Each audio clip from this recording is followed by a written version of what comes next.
Basic ఇల్లు లేవు వాళ్ళకి, ఎటు వెళ్ళాలో తెలియట్లేదు. మరి ఉన్న ఇల్లు ఏమో చేద్దామంటే మీరు ఇక్కడ ఉంటే కానీ లేదు మీరు లేకపోతే ఇక్కడ ఇల్లు ఇచ్చేస్తామని చెప్తుంటారంట. ఉండడానికి నివాసయోగ్యంగా ఏది ఒక్కటి లేదు. కనీసం మౌలిక వసతులు, నీళ్ళు, ఇటువంటి సౌకర్యాలు, రోడ్ల సౌకర్యాలు కూడా లేవు.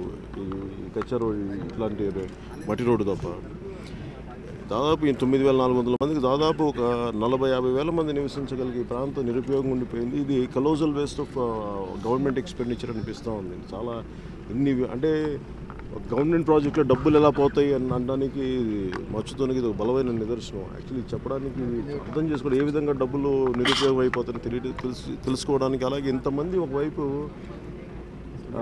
ఇల్లు కావాల్సిన వాళ్ళు ఉండి వాళ్ళకి ఇవ్వలేక, మరి ఉన్న పాలకులు ఎవరు పట్టించుకోక, ఎమ్మెల్యేలు కానీ మిగతా ఎవరు మంత్రులు కూడా ఇంతమంది ఉండి, రాయలసీమ నిర్లక్ష్యం అంటే ఇదే కదా అంటారు. ఇంతమంది బలమైన పాలకులు ఉన్నారు, ఇంతమంది బలమైన ఎమ్మెల్యేలు ఉన్నారు, ఇంతమంది రాయలసీమ కోసం చనిపోతామని చెప్పే వ్యక్తులు ఉన్నారు. మరి వాళ్ళందరూ ఏం చేస్తారు? కూర్చోబెట్టి ఇంత కనీసం ఇవ్వచ్చు కదా ఎవరికి. నేను వచ్చింది కూడా దీనివల్ల ఏదో నాకు రాజకీయ లబ్ధి అన్నిటికంటే కూడా చూస్తుంటే ఇంత కలోజల్ వేస్ట్ అనిపిస్తూ ఉంది.